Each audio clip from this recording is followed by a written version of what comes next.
안녕하십니까. 2024년 8월 26일 새벽모기 팩트 시작하겠습니다. 김부겸 전 국무총리, 문재인 정부의 마지막 총리였죠. 그리고 정계 은퇴 선언을 했었는데, 그런데 그 지난 총선 과정에서 이재명 대표의 요청을 받아들여서 민주당 후보들의 지원 유세를 했습니다. 자, 그런데 계속해서 뭐 정계 복귀 얘기가 나왔었죠. 오늘 CBS 라디오에 나와서 공식적으로 정계 복귀 선언을 했습니다.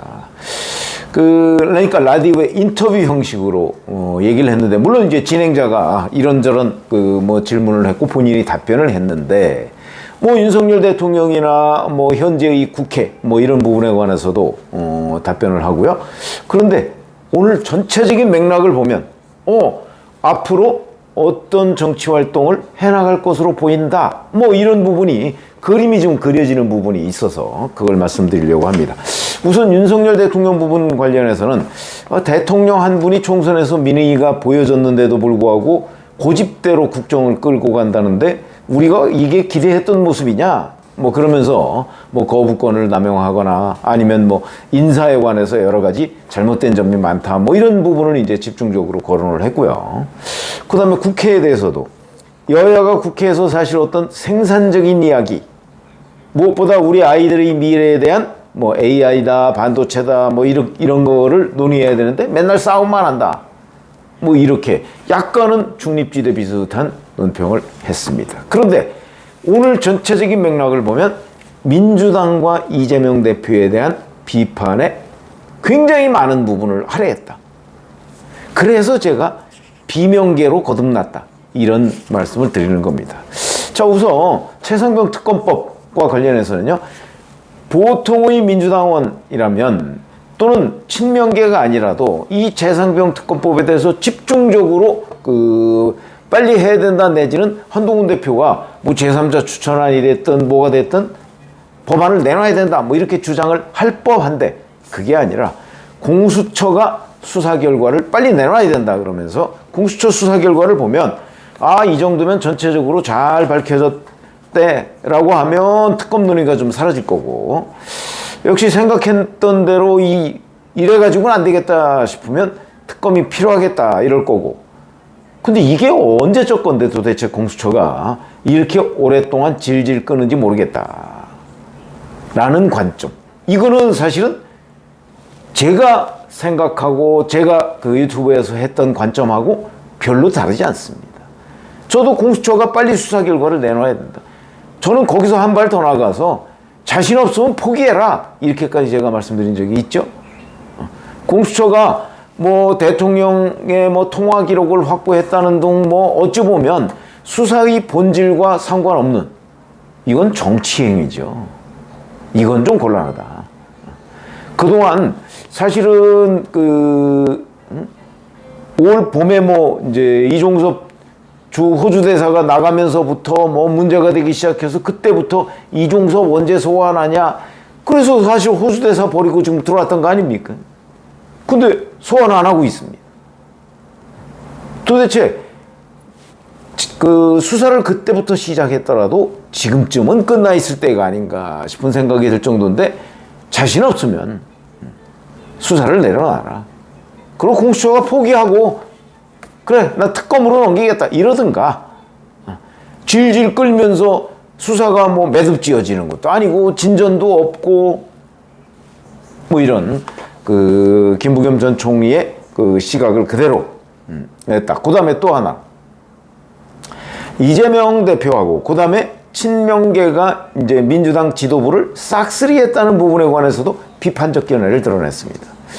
조금 국민적인 눈높이하고는 다른 모습들이 나타났다. 과거 제가 정치를 처음 시작할 때 김대중, 김영삼 이런 분들도 당을 장악할 때 평균적으로 60 내지 70% 지지율을 가지고 대표가 되고, 그러면서도 비주류 몫을 인정했다. 근데 이 대표는 90% 가까운 지지율을 받았다는 게 저는 크게 국민적 감동을 줄 거라고 생각하지 않는다. 이것도 제 생각하고 크게 다르지 않습니다. 왜냐면 이거는 팩트의 문제니까. 과거 YS DJ 때는요, 대개 6대4 비율로 주류, 비주류가 나눠 가졌습니다. 이게 바로 다양성, 상생 뭐 이런 거 아니겠나요?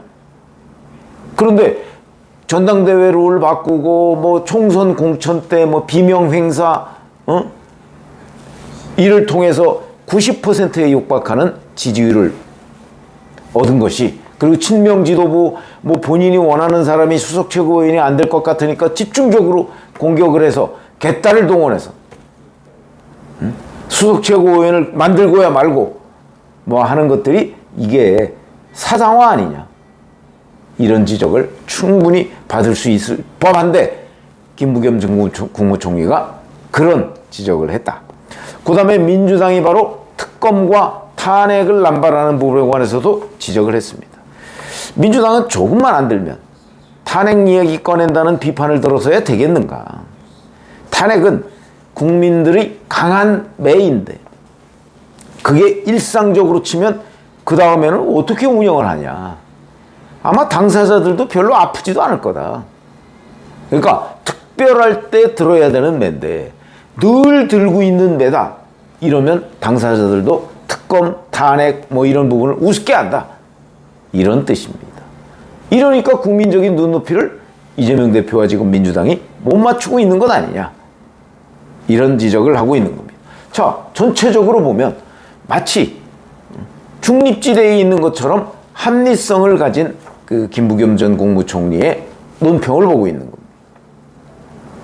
저는 그래서 물론 뭐 윤석열 대통령과 국회 뭐 이런 부분에 대한 그 비판도 대단히 있었지만 궁극적으로는 이재명 대표와 민주당이 운영하는 민주당의 운영 행태에 대한 비판을 집중적으로 가했다. 왜 그러겠는가? 그래서 제가 비명으로 태어났다고 얘기를 하는 겁니다. 그럼 왜 김부겸 전 국무총리는 비명으로 거듭 태어났을까? 정계에 복귀하면서 이재명의 10월 사법 리스크와 연관이 있다고 봐야 되겠죠. 어찌 보면 금년 4월 총선을 앞두고 민주당의 지휘부에 있었던 사람입니다. 그때도 뭐 정계에 일부 복귀한 측면이 있죠. 그런데 그 후에 다시 그만두고 나서 정계에 본격적으로 복귀할 때는 비명계가 됐다. 그거는 이제 나는 더 이상 친명은 아니다 하는 걸 선언하게 되는 거고요.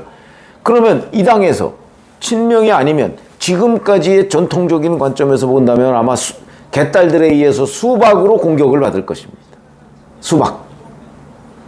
수박은 뭐 속은 빨갛고 겉은 파랗다. 그래서 뭐 마음은 뭐 국민의힘 쪽에, 그건 이제 민주당의 시각이니까 국민의힘 쪽에 가 있고 실질 그 몸만 민주당에 와 있다, 뭐 이런 개념으로 지금 개딸들이 공격하는 그 용어 아닙니까? 그러니까 아마 김부겸 전 국무총리의 이런 그 발언들을 놓고 개딸들은 신종수박이 나타났다 이럴 겁니다. 그거를 뻔히 알고 있는 김부겸 전 총리가 왜 이렇게 정계 복귀를 공식 선언하면서 비명으로 자리매김했을까?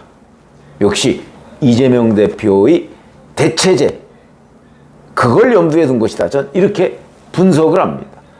마치 뭐 평론가, 중립적인 평론가처럼 김부겸 전 국무총리가 지금 그 방송에 나와서 얘기를 했는데 기본적으로 정치인이니까 그 속마음을 뜯어서 제가 다시 평론을 해보자면 역시 이재명 대표의 위기, 그 위기가 생기면 민주당에서 이재명을 뺀 정치적 공간이 넓어지게 돼 있는 거거든요. 그 공간으로 나는 들어가겠다 하는 선언과 마찬가지다.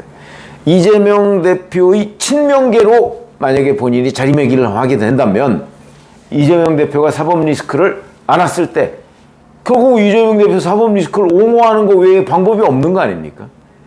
근데 지금은 그걸 옹호하지 않았다. 지금 이재명 대표와 민주당이 하고 있는 이 모든 행태는 사실상 방탄 활동입니다.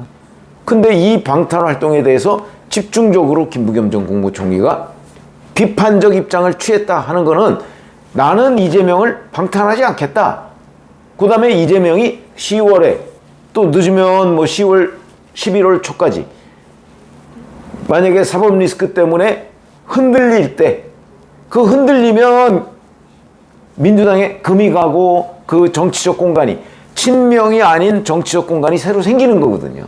중립지대나 아니면 비명계의 정치적 공간이 생기는 건데, 그 부분을 김부겸이라는 정치인이 내가 뚫고 들어가서 민주당을 바로잡아 보겠다, 이런 의미 아닙니까? 근데 이거는 이재명 대표가 사법 리스크가 심각하지 않다면 민주당에선 전혀 먹혀들지 않을 그런 그 입장입니다. 그런데도 지금 김부겸 전 국무총리가 이렇게 본인의 그 자리매김을 했다는 것은 앞으로 사법 리스크와 관련해서 이재명 대표가 매우 위태로울 것이다라는 정세 분석을 바탕으로 한 것이다. 그런 점에서 본다면 아마 10월까지면 지금 대략 뭐 한 달 반 내지 2달 정도 남지 않았습니까? 그동안에 김부겸 전 국무총리에 대한 친 이재명계들의 공격은 대단히 심할 겁니다. 그러나 그 공격을 받으면서 김부겸 전 국무총리는 이른바 비명계의 구심점으로 성장을 할 가능성이 있고요. 그렇게 돼서 10월이나 11월 초에 이재명 대표가 사법 리스크가 그 1심 선고에서 만약에 유죄가 나오게 된다면 아마 비명계의 이제 이른바 그 3명의 주자, 3김, 김동연, 김부겸, 김경수, 그 중에 하나의 위치를 차지하게 될 것이고, 만약에 이재명 대표의 사법 리스크가 이제 그 상태에서 계속 가서 뭐 내년 초 6월 이전에 이제 2심에서도 또 유죄가 나온다 할 경우엔 그 3김의 영향이 훨씬 더 커지는, 이걸 노렸다. 그래서 김부겸 전 국무총리가 공식적으로 정계의 복귀를 선언하면서 비명을 선언했다. 이렇게 말씀드릴 수 있겠습니다. 고맙습니다.